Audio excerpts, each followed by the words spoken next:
Alright, hello, welcome! My name is Shaina, I'm an astrologer, and today we are continuing my free Learn Astrology course, and this is my little mini-series within that course all about essential dignities. So I'll link the playlist right here if you've missed any videos. I'm teaching you all about astrology from the beginning to hopefully the end. We're gonna keep trucking along, you know? And we already talked about domicile placements, which are basically placements that are in their planetary ruler. We talked about detriment placements, which basically is when a planet is in its opposite sign to what it rules. And now we are talking about exalted placements in astrology. I will explain this in a second, but first let me get my advertising out of the way. So I sell birth chart readings on my website, shainaemily.com. I also have a TikTok that I've been posting on very frequently. I go live every Monday at 6:30 p.m. Pacific time. If you want to say hi, get a mini reading from me, get a roast reading from me. I do those every Monday, and I also have a personal Instagram. So now we are on to this thing that astrologers call exalted placements. So basically what an exalted placement is well, the placements in astrology that sometime long ago astrologers decided were the best placement for that planet. And now people have speculated, like, where did they get these things? I know I have speculated and wondered, where do they get these exaltations from? And it is kind of a mystery, which is why I really would take these with a grain of salt. I think it's a really helpful learning tool, which is why I'm teaching it to you, to kind of understand a little bit more about the intuitive placements in astrology, what the moon is comfortable in, how it shows when it's uncomfortable, right? I think it's an amazing learning tool, but to do an astrology reading fully on exaltations and falls, I think is a little bit missing the humanistic side of it, but I think this can be great to learn for interpretations. So I looked it up, and it seems like for Sun, Mars, Jupiter, and Saturn, they are supposedly the positions that the Babylonians believed them to be held at the creation of Earth. I don't know where they got that from. Maybe they know more than we do. I'm sure they did know more than we do. I will say that with all the traditional planets, the exalted placement for them are in a good aspect to the ruling placement, you know? Like, for example, since we've been taking the sun is in its domicile in Leo, it's in its detriment in Aquarius, and it is in its exaltation in Aries. And we know that the relationship between Leo and Aries is very positive. They're both fire signs, they trine. If you don't know what I'm talking about, and you feel like you need to know a little bit more between the relationship between the signs, I'll post my 12 zodiac signs video where I go over all of that stuff in depth right here. But there is a lot of speculation on, oh my god, are these the exalted placements? Are these not? And you do have to think about it in a more traditional way rather than a more modern way, because these have been exalted for so long and life has really changed that if we were to make them right now and what would be best for this world, it might be a little bit different. But also I wonder how much of these were really based on opinion at the time anyways. So I do wonder who is this grand group of astrologers that got together and all said, hey, we say this is the best. Oh no, this is the best. Like, how did they decide? Was it like one person that just said, screw all of you guys, I'm right? Like, so I don't know. Again, take this with a grain of salt, but it's a great learning tool is the summary. I feel like I need to clarify because I wasn't specific enough. All of the traditional planets in astrology, their exaltation makes a positive aspect or harmonious aspect to one of the rulers. However, the new three, more modern planets do not do that. In fact, one of them makes a square and one of them makes an inconjunct. So this whole exalted thing is really all over the place and really inconsistent. So do with that what you will. All right, speaking of the sun, let's start with the sun. So the sun is considered exalted in Aries.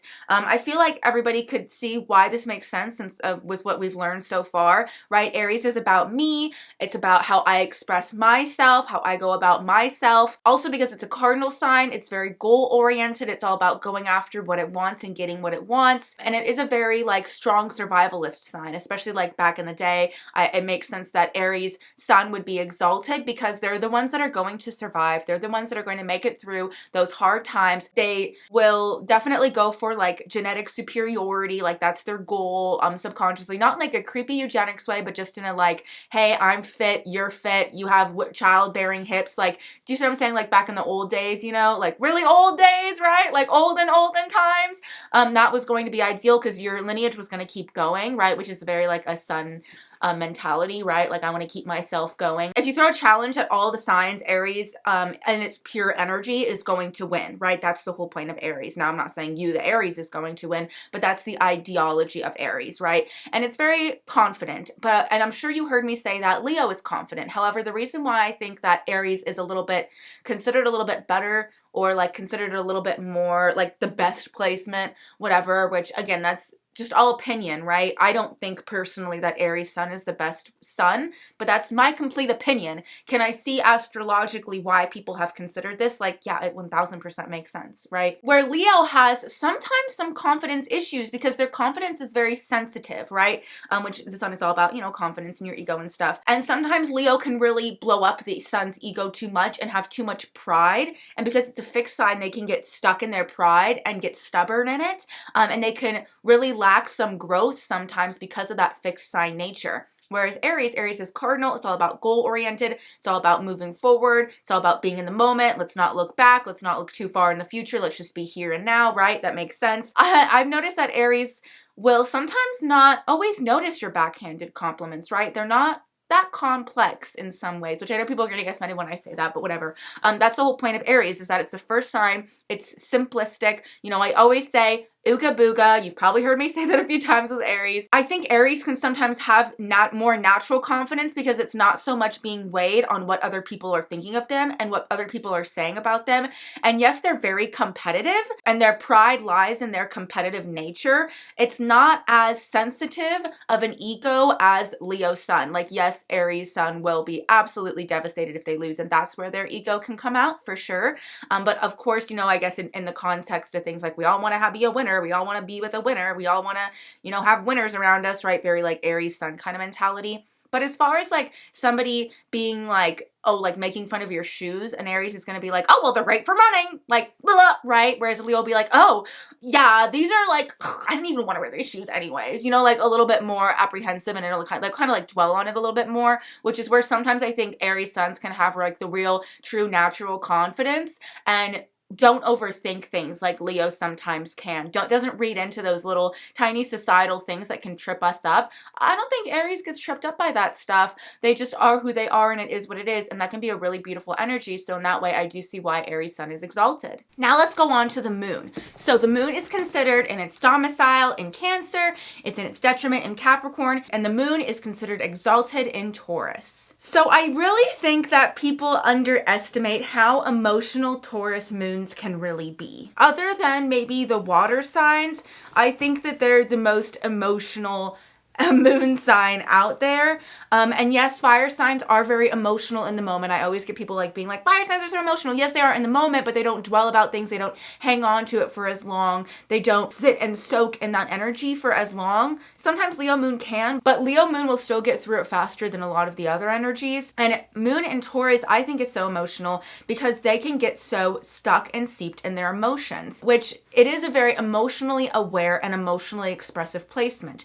It is not like your typical water moon placement though, where this is somebody that might cry all the time or really be pouty, or really be very empathetic even and very sensitive. It's not really like that. It's more about these people just when they feel their emotion, they feel it very strongly. And it's almost a little bit like you can feel it in the room. Not as like a woo Pisces feeling, but it's like this really solid undertone. And I feel like they're really easy to read emotionally. They don't mean to, but you can almost like taste it. Their emotions can feel so thick in a room. And they are pretty practical with their emotional responses. Like I said, there is a big thing that I rarely ever see Taurus moons cry.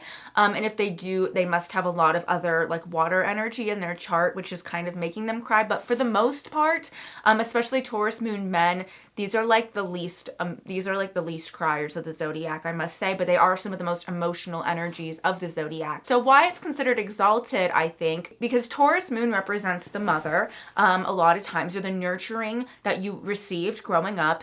And the kind of nurturing that you received growing up with the Taurus moon is one of consistency and stability, right? Your mom was probably, if it's well aspected or well placed, or just in general, I know I typically do see this with the Taurus moon, is that your mom was a typical mother that made sure you had warm blankets and warm food, cooked a lot. There was maybe a lot of cooking, even being grown up around strong feminine motherly energy or motherly instincts, right? Maybe not just your mom was around, but your grandma was around. Maybe you were raised around a lot of moms or something along those lines, or you were raised in a maybe even traditional environment, right? Aries sun would be the typical man that goes out and ooga boogas and survives and is confident and is loud and is bold. And Taurus moon is the typical mom that stays at home. And even if she doesn't stay at home, she might very much work. She acts when she's at home like a stay-at-home mom. She really does everything for the household to run properly. And she does it with like a warm, generous attitude, right? That's also a very big component of Taurus moon. It's typically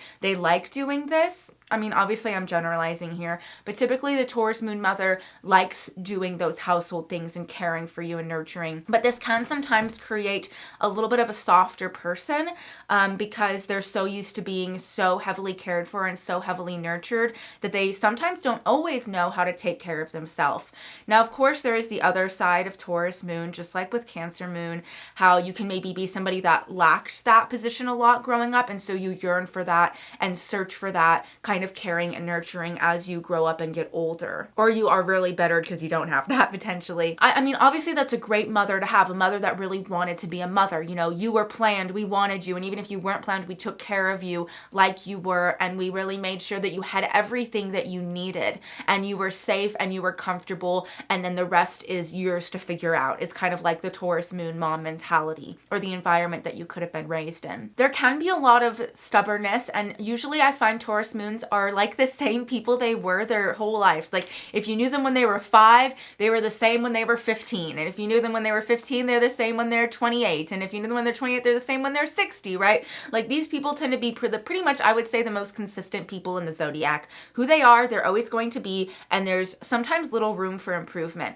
which in some ways is really cool because, again, moon is a personal planet, and so we want that to be a very identifying feature of us, and we want to be very identifying people. Like I even think sometimes with Taurus moon, like let's say, this is kind of like a dramatic situation, but I mean this in a very loving way. Like let's say a Taurus moon passed, you would have like these little things that reminded you of them. Oh my God, you know, they always wear Levi jeans. Whenever I see Levi jeans, I think of this Taurus moon. Or like, oh my gosh, whenever I drink orange Fanta, they drink that every day, and that always makes me think of them. Or, oh, well, you know what they used to always say, you know, this little phrase. Like there's these little staples of them that have always stayed with them. And so they have a stronger personality, and they have stronger likes and dislikes, which can be really good because this is a personal placement, right? We want to have our own personal opinions and our own identity, and Taurus moon usually has a pretty strong identity, or at least identifying qualities about them. However, of course, there can be a lack of change, a lack of growth as they get older.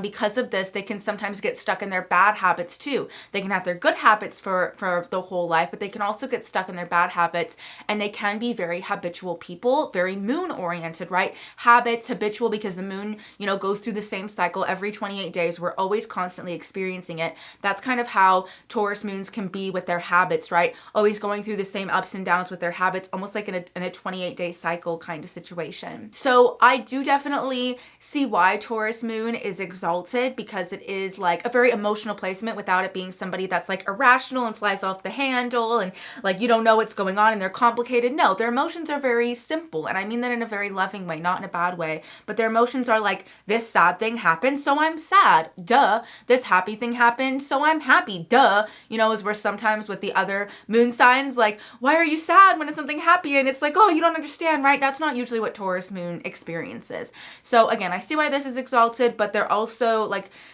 don't think because it says Taurus moon, you know, that person's moon or your moon is like, oh my God, it's perfect, there's no flaws. Oh my God, my moon is terrible because it's not a Taurus moon. Like, that's not true. It just usually shows, if I were to summarize it, like stability and security that the moon really wants and craves for. Something that I can't believe I didn't mention, I feel like I was about to, but then I didn't, about Taurus moons, is that yes, it is exalted, and yes, they experience their emotions and they're really sat in them, but these people can get sat in their emotions for extraordinarily long periods of time, and they can't act out of anything other than that emotion that they've really sat in and got stuck in, if that makes sense. So it's almost like they can be emotionally stubborn, which is one of the hardest things about Taurus moon. They can also not understand potentially your more complex or easily misunderstood emotions because they don't experience them in that way. All right, now we are moving into Mercury. So this one's odd because Mercury is in its domicile in Gemini and Virgo. It's in its detriment in Sagittarius and Pisces. And actually, Mercury is exalted in Virgo, which is interesting because it also rules Virgo. Why is that? I don't know. That's why I think the exaltation choices are kind of weird. Why is something that's in its ruler also considered exalted? I thought that was like, the point was that it's like different. I don't know, but whatever. So Mercury, I've already talked about in my domicile placements video in Virgo, which I'm going to link right here. But the reason why I think it's exalted is just because it's very smart and studious, organized and analytical. Again, it has all like the negative things of being like too rule oriented, in my opinion, sometimes like too locked in on things. It can have that OCD anxiety kind of tendency towards it. I'm not saying that if you have a Mercury in Virgo, you have those two things, but if you do, maybe that's a thing to point to it. It's like, I feel like that pure energy is a good archetype for explaining what kind of Mercury in Virgo can go through and how it can kind of feel. Again, it's like a very gifted student, but eventually, we always hear like the gifted student does burn out after a while, and Mercury in Virgo can do that, but it definitely has a lot more detail and organizational capacities than a lot of the other Mercuries. And also it's very good with picking its words, choosing its words, even picking its battles, right? Because it analyzes and it goes, is this worth it? Is this not? Okay, how do I deduct this? How do I do this? So it can be very good with its way of speaking. It can be very good at writing speeches. It can be very good at like writing essays or doing the very school side, especially like lower schooling side of Mercury, which can give us a big feeling of success when we're older, because it's like, I did good in school. You kind of have a chip on your shoulder because of that with Mercury and Virgo. It can lock in and be a little bit too obsessive and fixated and distracted by the wrong things and too focused on right and wrong and rules and all that kind of stuff. But again, if you want a more longer in-depth description of it, watch my domicile placements video, because I don't want to be here repeating the same thing again. Venus. All right, so Venus is in its domicile in Taurus and Libra. It's in its detriment in Aries and Scorpio, and Venus is exalted in Pisces. So the main reason why I think Venus is exalted in Pisces is because Venus rules love, and Pisces love is unconditional, everlasting, and eternal, right? And so Venus in Pisces rules unconditional love, which is of course a beautiful concept, and the concept that we're all trying to reach, because that really is pure happiness and pure bliss. I mean, honestly, in the world, pure contentment, truly, right? You can just be unconditionally loving towards yourself, towards everybody else, towards all beings and things and objects, even in the world, whatever it might be. And Venus in Pisces is very capable of that. In fact, the most capable of that, more capable of that than any of the other Venus signs, in all honesty. Not that it's impossible to experience unconditional love with any other Venus sign placement, because that's absolutely not true, but there's just more of a capacity and a more of a willingness to experience that and give that out with Venus in Pisces. Now, where I see Venus in Pisces immediate troubles is they can fall out of love and back in love very, very quickly. So because it rules unconditional love, I was actually reading about this recently, and they phrased it so beautifully. I hope I can phrase it like them. It was talking about how Pisces can see somebody and love them unconditionally, see a dog and love them unconditionally, see a rock and love that rock unconditionally. But if you're the person, you're like, shouldn't you kind of love me more than the rock?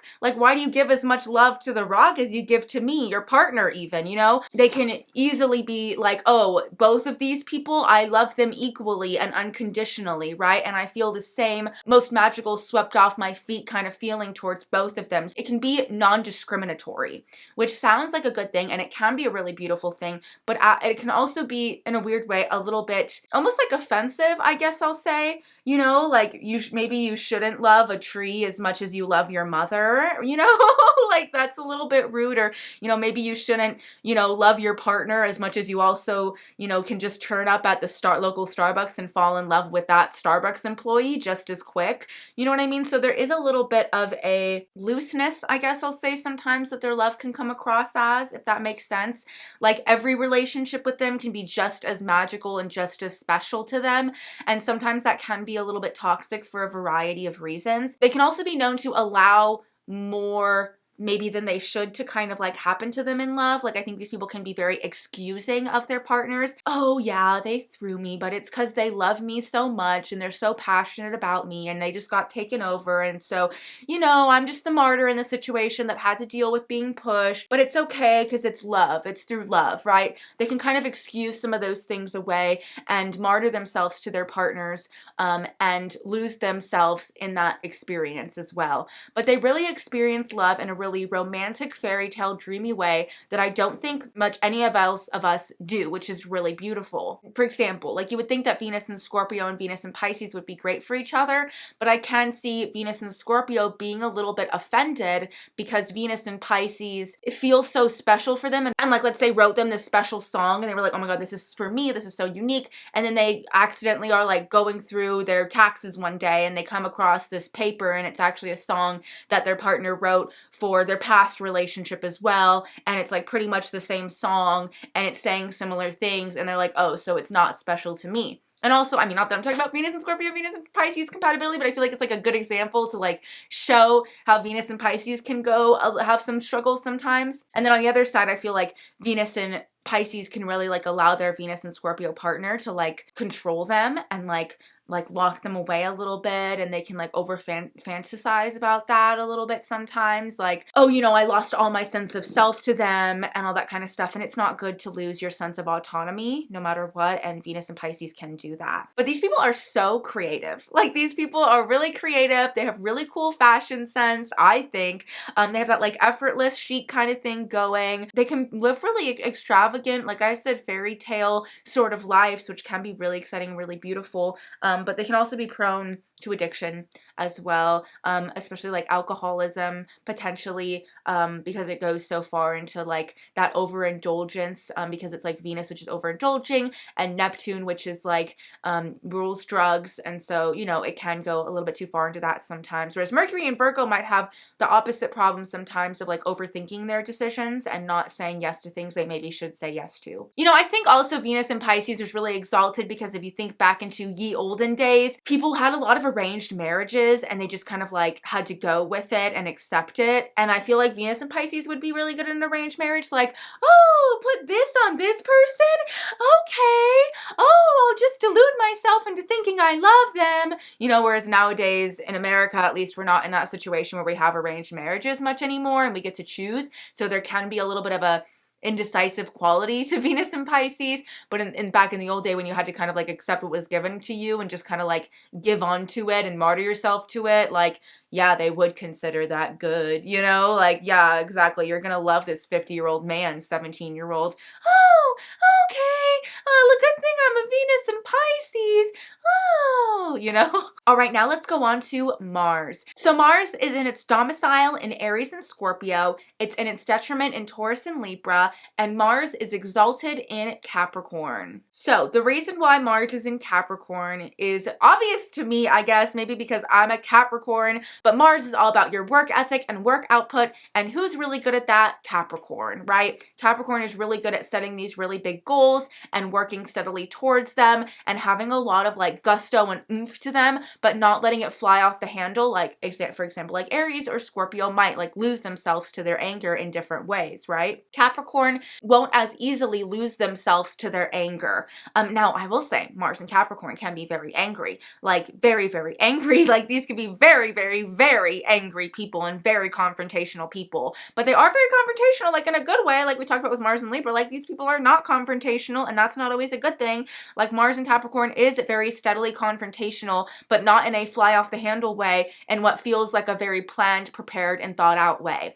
They're usually very good at arguing their side because they want to be right. Of course, they can have an obsession with being right and being correct, and I'm right and you're wrong kind of mentality. It can be very cut and dried. They can be even sometimes labeled as a little bit mean, like because it's Saturn talking to Mars, and this is a real like say it like it is, cut and dried kind of thing. And they can have trouble with social graces that like Mars and Libra, or even Mars and Taurus would be better in. To me, it's all about that goal setting ability that Mars and Capricorn has. You know, I see something, I feel as though I want it, I know I want it, I feel like I'm good enough for it, so I'm going to work really hard and work my way towards it, and you know, reward myself at each step of the way day and steadily work towards the goal and get higher and higher and higher. Now, they can't have this obsession with always working towards a goal, always getting higher and higher, not doing something because it's not going higher and higher. Like what's the point of hanging out with friends if it's not a networking situation, or I don't work with them or something like that, right? It can not want to do things because it doesn't seem productive. And they can also get in this really insecure feeling of not being productive, and then it goes into imposter syndrome, and then they can really like shell up. But anyways, for the most part, Capricorn Mars has a little bit more of a stronger head on their shoulders than like Aries Mars does, you know, for example. And it's not as vindictive as Scorpio Mars. Now, Capricorn Mars will still make sure that it wins and it gets what it wants, but it doesn't hang on to it emotionally, and it doesn't do things for somewhat nonsensical emotional purposes like Mars and Scorpio does. And when Mars and Capricorn gets angry, they rarely ever throw things. They rarely ever like really explode unless there's like other placements in their chart. They're more going to be steady with it and keep a composure, you know, and maybe even find it fun or even like funny and amusing to like confront people. And in sex, there's a strong, steady sex drive. I think these people can have a lot of control in sex, but also be very like lusty with their desires, which again, it's kind of like the best of both worlds. Maybe I'm biased about this position because I'm like, oh, as a person with a bunch of Capricorn energy and a Mars in Libra, I wish my Mars was also in Capricorn. It just makes more sense. I mean, I'm happy with myself at the end of the day, but you know what I mean? Sometimes I'm like, oh, why can't this translate into where it would obviously translate the best into? I can even feel that in myself with my Capricorn energy that's not in Mars. But, you know, you have the side of Mars where it has its lusty desires and its wants, right? It's an earth sign. It's very much sensual in its body. And it has also an ability to go after it, but it's not as domineering as Aries and Scorpio, where it's blinded by its own wants. Mars and Capricorn is actually used to resisting their temptations a lot. Like they come into contact with resisting temptations and having those temptations be cut off from them a lot. It's almost like Mars and Capricorn is always edging themselves, even in life, you know?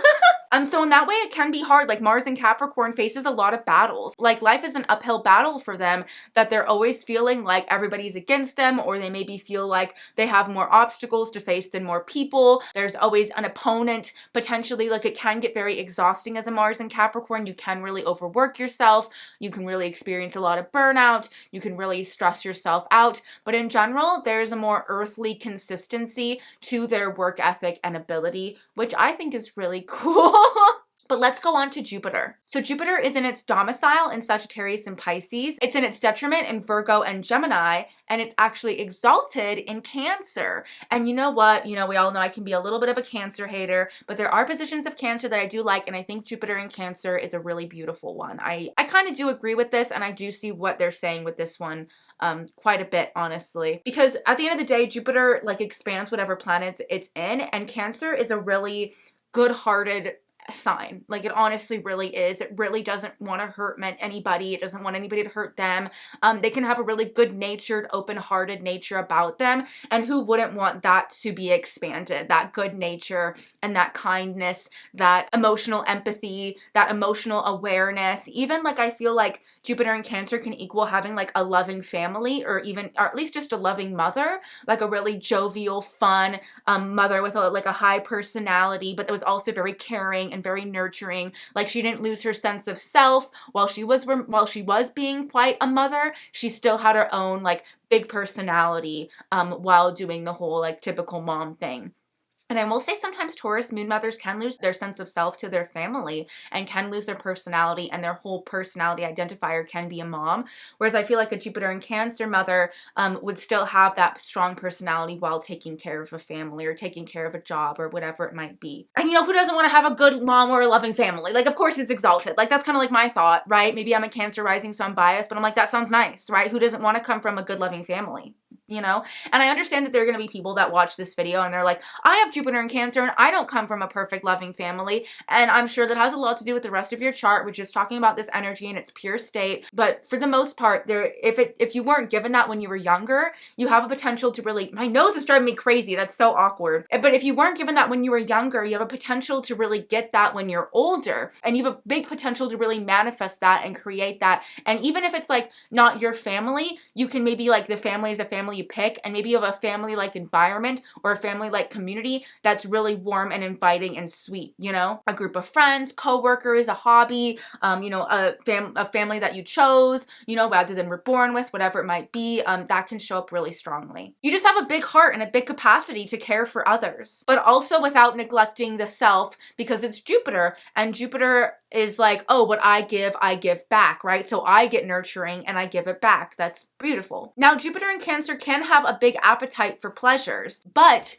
I think that because it's a cardinal sign, it does have more of an ability for those pleasures to be satiated. I feel like the cardinality of being a Cancer is knowing when to stop and knowing how much you can take and not overdoing it too much to where you get lost in it. I think there's a stronger ability to feel full with Jupiter in Cancer rather than like Jupiter in Sagittarius, for example, which is like, I want more. They almost have like a bottomless stomach kind of situation, whether it be food, drugs, gambling, whatever it is. Jupiter in Cancer is like, you know what?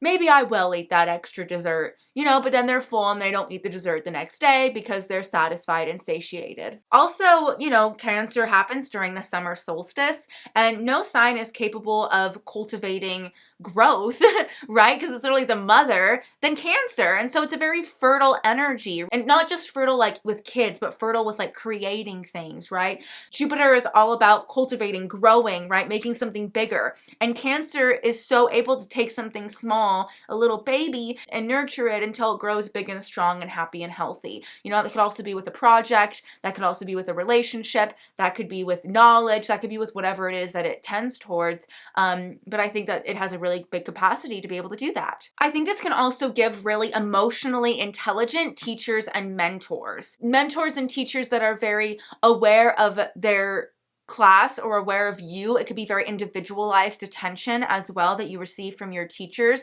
and your teachers seem like they actually really care about your education. Maybe not all your teachers, that'd be impossible, but maybe you've had like one or two teachers that actually are like, hey, I take a liking to you, I really care about your education, I really want you to do well, and I want to like lead you the way in a very like motherly sort of loving, appropriate way, you know? And I will say, I think the biggest problem with Cancer is most of the time that it's sheltered, but I feel like with Jupiter, no matter what Jupiter placement you have, it's not going to be sheltered. You're going to be exposed to that energy and like it's going to be like blown up in front of you. And so I do feel like Jupiter in Cancer doesn't have, maybe I would guess, this is my guess, the same issues of being sheltered or sheltering as the other Cancer energies are, because no matter what, Jupiter will throw you out to the, you know, throw you in the deep end eventually, no matter what sign it's in. But like, let me know if you feel like you're Jupiter in Cancer and you see any more harsher or more negative sides of having this energy, because it just feels very beautiful and wholehearted and very like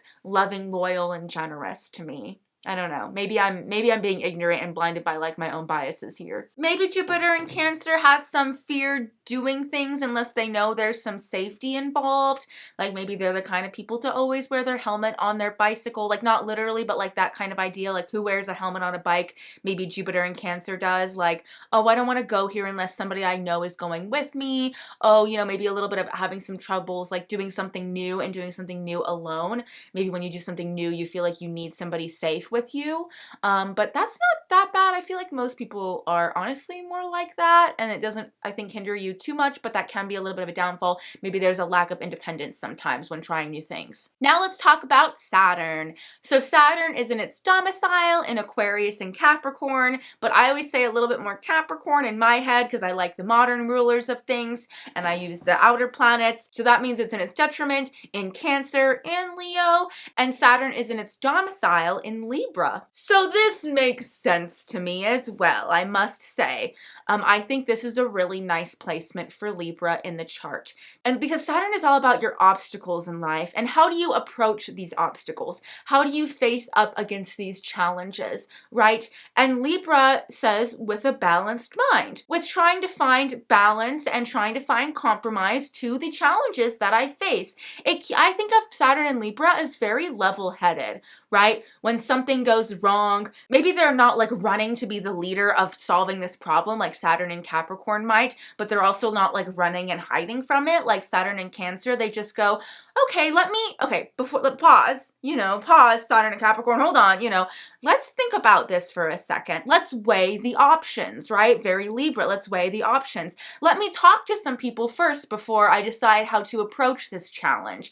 And maybe after I talk with them and hear the back and forth, I can come to the best conclusion, which that's how you, I think, would want to face your challenges, right? We want our Saturn to be level-headed. Libra doesn't fear or cower away from challenges either, right? It's a cardinal sign. It has that way, in that way, it talks to the Capricorn nature of Saturn, which is its ruler. But there's a little bit less like, we need to figure this out now, kind of Saturn and Capricorn thing. There's a little bit more patience. Like Saturn and Capricorn can be incredibly impatient, especially with other people, but I feel like Saturn in Libra has an amazing amount of patience, especially with other people. This can make them a really good teacher. I could even see them being a teacher to a Jupiter in Cancer, having a lot of patience for, like, let's say a little kid that you're trying to teach something. Saturn in Capricorn would be like, why can't you figure this out? It's easy. Come on, I had no problems with this. Where Saturn in Libra is like, everybody's at a different starting level. Like, they're very understanding, right? Oh, yes, you need some more time. Okay, I'll give you more extra time. Oh, you're quick. I'll pick up the pace, right? Now, I will say where Saturn in Libra struggles is in relationships. You can go through a lot of relationship trials and tribulations, which can be very frustrating, and there can especially be a lot of relationship delays. However, I do think that this can be kind of good because you want to come into this life having a good understanding of yourself. Like, let's say we're talking about the whole exalted chart, like Aries, Sun, Taurus, Moon has a very strong understanding of themselves. And then you want to not understand others and spend your life trying to understand them and working on a partnership, going through those relationship trials and tribulations, which can be extremely frustrating. But I think they're good lessons to learn. And they can really, I would guess, be able to learn their lessons from watching others do the same thing. So for example, this could be like a middle child or a younger child that watched their siblings like make all these mistakes and do all these things wrong. And then their sibling went to them and said, hey, like, don't make the same mistakes I made, learn from mine. For example, like a Saturn in Sagittarius would be like, fuck you, I'm gonna do the same things because I don't want to listen to what you have to say. I want to experience it myself. And then they'll like wind up in the same situation or worse. Or maybe because they're Saturn and Sagittarius, they'll be fine. Lord knows with them, right? But with Saturn and Libra, it's like, oh, you know what? I'm gonna take what this person has to say. And instead of making the same mistakes they did and wasting my time, I'm gonna learn from it and take their advice, right? Like, this can be, I think, a very humble placement. Justice is able to be more properly maintained in their life. They may go through some court or legal battles, I'll be honest, or maybe they're a lawyer or an attorney and they're really good at that kind of stuff. But, that can be something to make note of, like, because you're Saturn and Libra, this could be a placement that you get divorced and you go through a really lengthy court battle and you learn a lot about them and relationships and other people from it. Maybe you were a little bit naive to relationships when you were younger or something along those lines. But in general, justice will be even and maintained. And like I said, like I keep saying, like level-headed. Like that's a really big theme of this. I think this is also a sign of like social manners and good social etiquette, right? Like, just like the social rules and you follow them. Like, oh my God, a Saturn and Libra would hate to see me coming. Like, absolutely dread it. I'm so thankful I don't have parents with Saturn and Libra now that I think about it. They would absolutely not be able to stand me. I have absolutely no manners, and that would absolutely drive them crazy, and they would drive me crazy because I'm like, who cares about these little social things? But in a good way, there is more likability and there is more appropriateness there. And these people can be very committed to their relationships and committed in relationships. Uranus. Uranus is in its domicile in Aquarius, it's in its detriment in Leo, and Uranus is exalted in Scorpio. I don't know about this one. This one is the one where I'm like, where are they coming from? But I mean, let's break it down. So the last time that Uranus was in Scorpio was in 1975 to 1981, which is the later Gen X generation. It's like the second half of the Gen X generation. But during this time, yes, things were popping off. Yes, things were really fun. The underground scene, which is very Uranus and Scorpio, right? The underground scene was wild, especially this was a big time for like gay rights, right? That makes sense. But that stuff was really threatened as well. Like that stuff got really violent. It got really tumultuous, right? Uranus is like revolutionary action, whereas Scorpio can really be like that fist coming down, you know? And I think they definitely experienced a lot of that. But another big thing that happened during this time was the AIDS epidemic, which makes so much sense, right? Oh, this is so terrible to say. I mean, it's not terrible to say, but it's just thinking about it. I'm like, this is a lot to say right now. But Uranus, as we know, like I mentioned this already. Thank you to Alyssa Sharp. The glyph looks like a butthole. It looks like a butt and a butthole. And usually people with Uranus, strong Uranus energy, like it in the butt, no matter like what their gender is, or they like doing it in the butt or something like that. And then Scorpio is like, oh, this is so goofy to say. And Scorpio rules sexually transmitted diseases. So the combination of the two, I'm sure you see where I'm going here, is like Uranus in the butt, Scorpio's sexually transmitted disease, you know, from doing it in the butt. Now I know it's not just literally from doing that, but like that was the whole controversy of it all, right? Very Uranus and Scorpio, extraordinarily controversial, you know, and made to feel completely alienated and isolated horrendously because of your sexual preferences. You know, it gets transferred from blood, and not just, you know, straight people can get it too. I would think it would just in general like revolutionize sexually transmitted illnesses, and also just like sexual preferences. And you know, it makes sense. The underground scene's very Scorpio. There was a lot of like new age ideals during this time, which in a good way, I will say. A lot of my favorite books back here were made during this time. Like they were really popping on their astrological knowledge. I think this is even around the time where like Demetra George and her feminine asteroids were starting to come up, and the concept of bringing Ceres and Juno and, you know, Vesta and Pallas into the birth chart, you know, feminine asteroids. It's very like Uranus and Scorpio revolutionizing these things, which have stayed stagnant for so long, because this is double fixed energy, I must say. And with Uranus and Scorpio, there can be a real interest and comfort in speaking about the taboos, right? Like bringing those to the forefront and being very confident and comfortable in it, and not being ashamed or afraid of it. But honestly, experiencing a lot of shame and seeing a lot of shame from it, but still not letting that affect you, and you do what you want anyways. This was kind of like a sexual awakening of times in many ways. But there's a lot of breaking down and chaos and,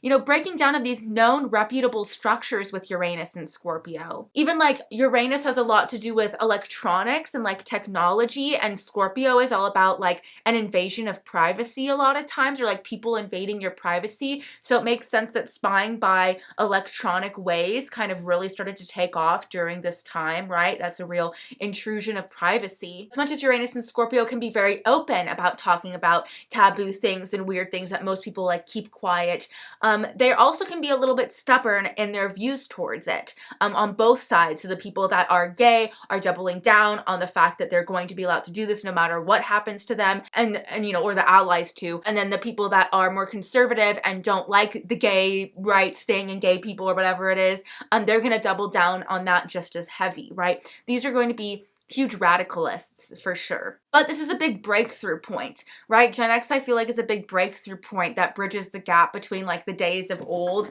and like more like our more modern day generation, I feel like. And that's very like Uranus and Scorpio. It's like a breakthrough from the generations from old to new, and a real breaking down of society and societal norms and structures, right? Like things are not going to be the conservative American dream anymore, but probably going through that time, they experienced a lot of chaos and a lot of instability, more instability than most generations, I would have to say. Now let's go on to Neptune. So Neptune is in its domicile in Pisces, and is in its detriment in Virgo, and Neptune is exalted in Leo. This is one that I would probably pick myself for the exaltation after thinking about it. And Neptune was last in Leo from 1914 to 1929. So I think of this combination of like Leo Pisces energy, Neptune Pisces, Leo Leo energy, right, as highly ultra creative, right?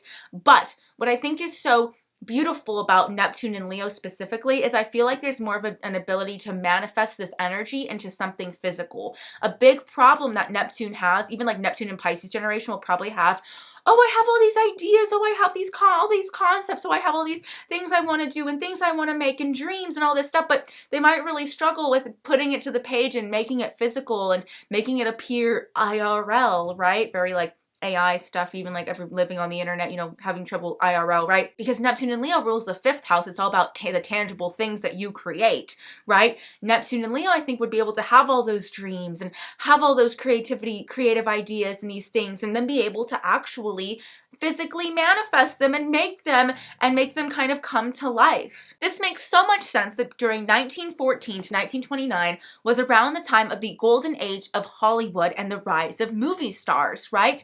Especially like the rise of the camera, the silent film especially, right? You don't talk through it, but you show your expressions, very Neptune and Leo. You show all these expressions and you're very extroverted and glamorous and beautiful and dolled up for the camera for the first time, you know? I'm sure that the way we look, the way we dress was a lot more of a focal point than it ever was before, because now we have cameras. These things will be documented for forever, right? And Neptune rules cameras, it rules lenses, so that kind of adds to it, like people, Leo, on camera, movie stars, you know? There's just a real expressiveness in yourself through a very creative and loving lens. You know, Neptune is very unconditional love, you know, and Leo is all about wearing your heart on your sleeve. So these are people who really go through, I love you, oh, I love you. It might have been the first time that like we got to pick our loves and fall in love and be together forever and, you know, all that kind of romanticizing of love kind of stuff. I do think there's quite a bit of elegance in Neptune and Leo, and I think this is really shown in a lot of the trends and a lot of the style of the, you know, 1914 to 1929 era. It's almost like I feel like Neptune and Leo's the high that they experience. Like we're so, like, you know, that high of like, oh, this is so great, everything's going so well, and then it hit Neptune and Virgo and it immediately went, and the reality's coming back, you know what I mean? But living in that dream for forever is fun and delusion and woohoo, right? But eventually that illusion will crack, and that can be really, really hard and painful for a Neptune and Leo. They can really want to ignore it and pretend that that's not truly happening. I've referenced this already recently, but I watched the musical Cabaret again recently. I love it so much, and I feel like it shows so well like the Neptune and Leo, that just like the people that just experienced Neptune and Leo and then like wanting to hang on to it, and like that kind of cracking down. At least like it was set in Germany, so it's like then the Nazis coming in and like making everything more rule oriented and much more Neptune and Virgo, and instead of having delusion and fun and fantasy reign, the reality of it came crashing down, and there's a lot more rules and restrictions that happened during Neptune and Virgo. Well, it happened it's set in I think like 1931, so it's like that's a great example of this. And you know, Neptune and Leo can be very delusional about themselves, but honestly, this is like a Julia Fox thing, but I've always thought this, but when she said it, I was like, I know, I completely agree with her. She was like, to be famous, you have to be delusional. You have to delusionally believe in yourself, or else you're never going to get famous, right? And that's like that Neptune and Leo quality. You'll never be able to get to that amazing pinnacle where you think you're great and you're fantastic and all your dreams have cultivated, unless you're delusional enough to believe that can happen, you know, which it's not always delusional if it does happen, but you have to have that delusional believing in yourself first before it can actually manifest. And so Neptune and Leo gives you that. But again, you know, there can be hard falls with Neptune and Leo if it does crack, or when it does eventually crack. Like, you know, you can put yourself on a pedestal. You know, Neptune puts other things or other people or other situations on pedestals. Neptune puts themselves on a pedestal, and there can be a really long way to fall, and it can be really painful when you land. You know, they can kind of think they're the most special person sometimes for really not doing much of anything. Flappers are very like Neptune and Leo, especially like especially having like an underground scene for something that used to be so prevalent and so seen now has to be hidden, like alcohol, you know, prohibition, now has to be hidden and now taken underground, and like the parties are a little bit more Neptunian, a little bit more seedy, a little bit more mysterious, a little bit more hidden, right? But they're kind of almost like hidden in the public eye in a weird way. Like everybody knows this is happening. It's still Leo, you know? Now Pluto. Pluto is in its domicile in Scorpio. It's in its detriment in Taurus. And for some reason, it is exalted in Aries. I was like, that sounds tyrannical. Pluto and Aries? That sounds just wild. Anyways, Pluto was last in Aries in 1822 to 1852. So, you know, not much experience with this here as far as like us knowing these people or anything, you know, that being that close to us. I see why they said they, whoever the fictitious they is. That's, I'm like, astrology's all biased. Who the fuck chose Pluto and Aries to be exalted? Like, can I talk to them? Can I hear why they chose that? No. Okay, right? Like, oh yeah, there's a right and wrong in astrology, but then why the fuck is Pluto exalted in Aries, right? Like, tell me that. What's the right and wrong there? I'll tell you why they chose this though. It's because, you know, Aries is leadership and Pluto is leadership. So it creates a leader, right? It creates somebody who's a leader of their own life. It creates somebody that's very independent, very capable of handling and yielding their own power. I think another key word of this is autonomy. Pluto is all about your autonomy being taken away from you and how you deal with that. Pluto in Aries does not allow that to happen. Pluto and Aries are very autonomous people, strong individuals. Nobody can tell them what to do and what to say. They'll stand up for themselves and they'll be loud and proud while doing it, right? So in a good way, this is not going to be somebody that ever loses themselves or allows somebody to take advantage of them or step on them, right? But this, of course, can create like a powerful, tyrannical leader or dictatorship, right? Because this person is all about seeking power. This person is all about what's best for me, right? Pluto is the farthest away planet, and it's kind of like, why is it in Aries? If it's so far away, we want it to be, it's a very collective planet. It's all about the collective experiences, you know, the collective unconscious or whatever even.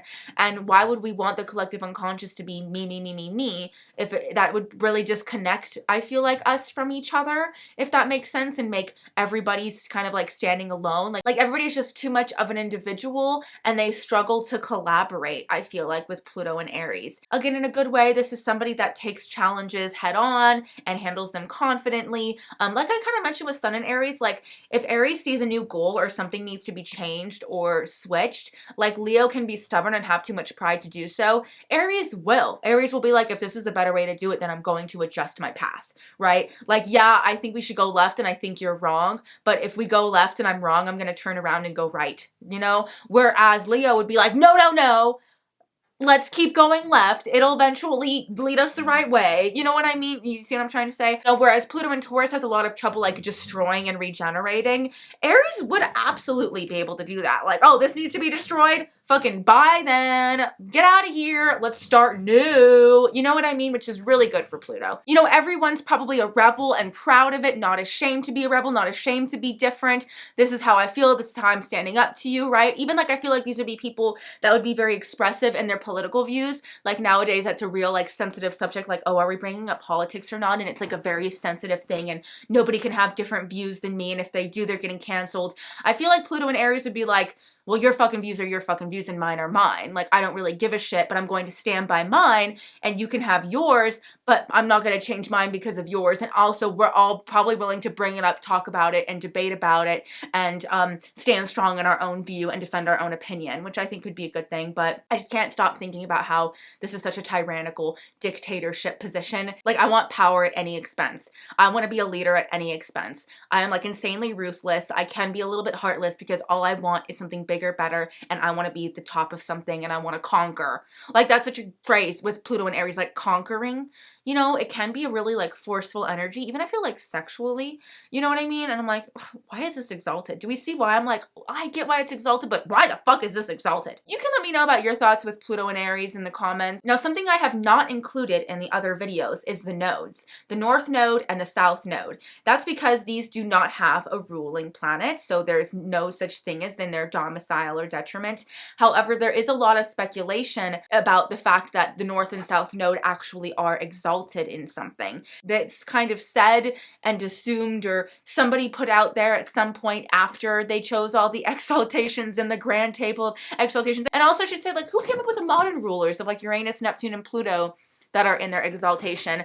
I should also say some people don't believe that Uranus, Neptune, and Pluto have exalted placements because I don't know why I can't stop picturing some kind of really old grand table and all these like astrologers sitting around the table over like a nasty old T-bone steak, being like, oh, blah, blah, blah. Venus is not exalted in Pisces because blah, blah, blah, blah, blah. Like that's probably not how it happened, but imagine if it was like a democratic vote.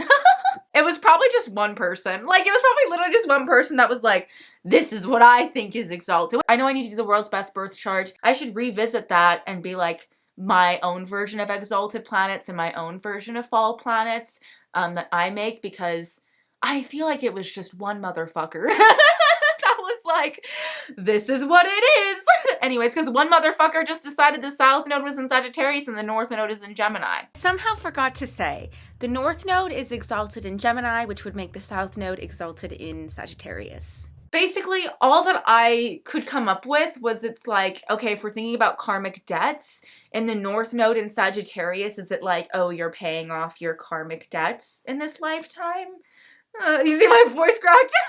Maybe it's like in the past you were the teacher, and so now in this lifetime you're the student. And if you don't know what the South Node and North Node are, I have it in my outer planets video. I'll link that right here. But I'm like, okay, you know, the South Node is in Gemini, so that means that you would come into this world being a teacher, being very knowledgeable about this life, having lived many lifetimes, having cleared through a lot of karmic debt, maybe getting to start off new a little bit even. With the North Node in Gemini, it's like, oh, now you get to be a child. You get to embrace life anew. You know, like you came into this world having so much prior knowledge. Maybe it's even like an old soul kind of energy. And, you know, being so wise and being so studious. And now in this life, you just get to have fun and enjoy it and learn all these new things again with open arms and wide eyes and a bushy tail, whatever, you know what I mean? Maybe it's also like a good omen for aging well, you know what I mean? Because it's like, you know, maybe you get younger and more useful as you get older, like North Node in Gemini. Like, and I think maybe with South Node in Sagittarius,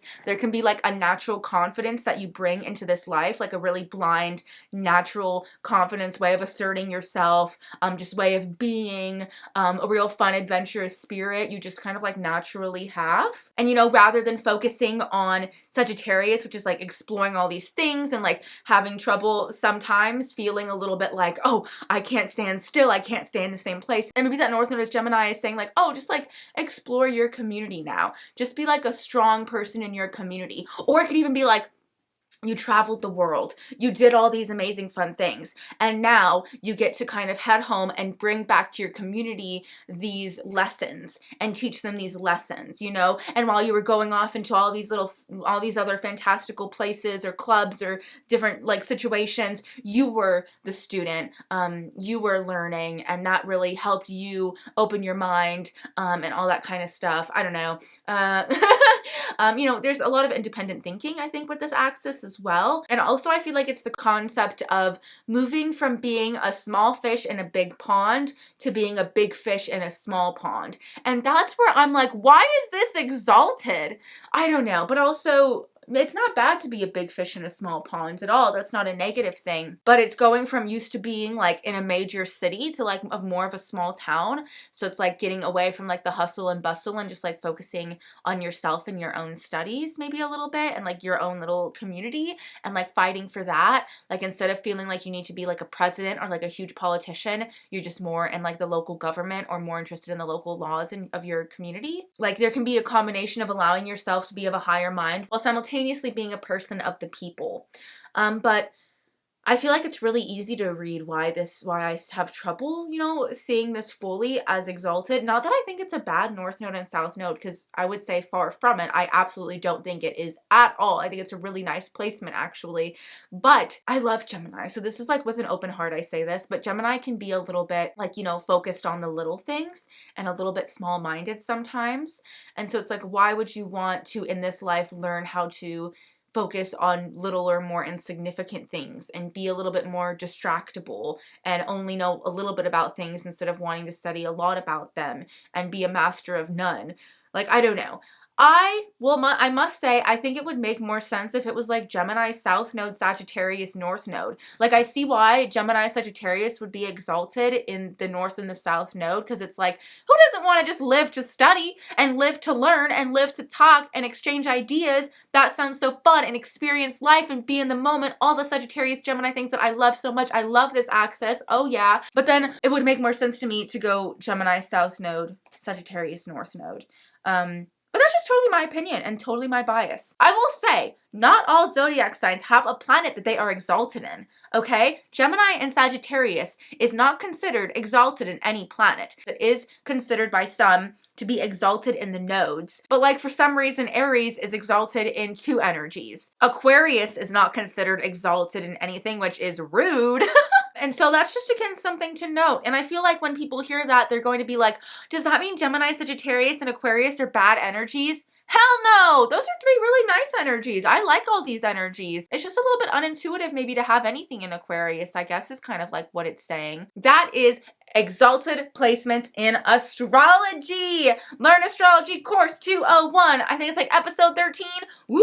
Unlucky episode 13. Hi! Whatever. Anyways, thank you so much for watching. I sell birth chart readings on my website, shainaemily.com. If you want to know what I think about your placements and your birth chart. I have an astrology TikTok, which I'm very active on and on all the time.